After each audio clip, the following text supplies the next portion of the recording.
வணக்கம். தொழிலை பற்றியான ஒரு விஷயம் பார்க்க போகிறோம். பொதுவாக இப்போ இருக்கிற காலத்துக்கு தொழில் அப்படிங்கிறது ஒரு மிகப்பெரிய முக்கியத்துவமாக இருக்குது. எதனால் அப்படின்னா தொழில் மூலியமாக தான் வருமானம் அப்படிங்கிற ஒரு விஷயத்தை நம்மளோட இப்போ இருக்கிற காலத்துக்கு பயன்படுத்துகிறோம். அப்போ தொழிலில் எனக்கு அடுத்த கட்ட வளர்ச்சி ஆகலை, அடுத்த கட்ட டெவலப்மெண்ட்டை நோக்கி போயிட்டுருக்கேன், பண்ண முடியல அப்படிங்கிற மாதிரியான விஷயங்கள் நிறைய பேர் நம்மகிட்ட பகிர்ந்துருக்கிறாங்க. பொதுவாக இந்த 2025 மே 21 இந்த ராகுகேது பயிற்சி அப்படிங்கிற ஒரு விஷயம் இருக்குது.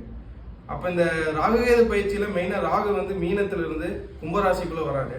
அப்போ நீங்கள் பிறக்கும் போது உங்களுடைய ஜாதகத்தில் கும்பத்தில் சனி இருக்கிறவங்களுக்கும் சரி, அதே மாதிரி மிதுன ராசியில் சனி இருக்கிறவங்களுக்கும் சரி, அதே மாதிரி துலா ராசியில் சனி இருக்கிறவங்களுக்கும் சரி, இந்த மாதிரியான சனி இருக்கக்கூடிய ராசிகளில் பிறந்திருக்கக்கூடிய நபர்களாக நீங்கள் இருந்தீங்க அப்படின்னா உங்களுக்கு இந்த ராகுகேது பயிற்சி மூலயமா இந்த ராகு உங்களுக்கு தொழில் ரிலேட்டடான நிறைய விதமான நன்மைகளையும் நிறைய விதமான அடுத்த கட்ட வளர்ச்சியையும் உங்களுக்கு கொடுப்பாரு அப்படிங்கிறது 100% எந்த மாற்றமும் இல்லை.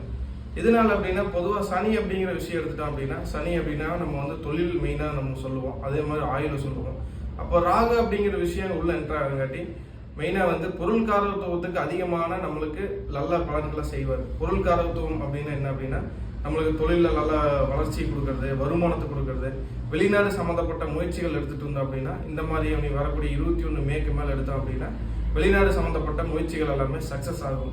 அதே மாதிரி வேற கம்பெனிக்கு மாறுறோம், வேற இடம் மாறலான்ட்டு இருக்கேன், வேற இடம் பார்த்துட்டு இருக்கேன் அப்படின்னா இந்த டைமுக்கு மேலே மாறினீங்க அப்படின்னா உங்களுக்கு சிறப்பாக இருக்கும் அப்படிங்கிற ஒரு விஷயம் தான் இந்த ராகுகேது பயிற்சியில் மெயினாக இந்த ராகுக்கு சொல்லப்படக்கூடிய ஒரு விஷயம். ஏன்னா நிறைய பேர் பயந்துக்குவாங்க ராகுகேது பயிற்சியில் என்ன செய்ய போகுது, என்ன பண்ண போகுது அப்படின்னு. அப்போ சனி இருக்கு, உங்களுடைய பிறந்த கால சனி இருக்கிற இடத்துல இந்த மாதிரி ராகு வரும்போது இந்த மாதிரியான நல்ல விஷயங்களையும் பொருள் காரத்துவத்துக்கு செய்யும்போது உயிர் காரத்துவத்துக்கு சின்ன சின்ன மைனஸ் செய்வார். அது பெருசாக எந்த அளவு இருக்காது அப்படிங்கிறத இந்த ஒரு விஷயத்துக்காக நான் உங்களுக்காக வீடியோ பதிவு போட்டிருக்கேன். அடுத்து வேற பதிவில் நம்ம சந்திப்போம்.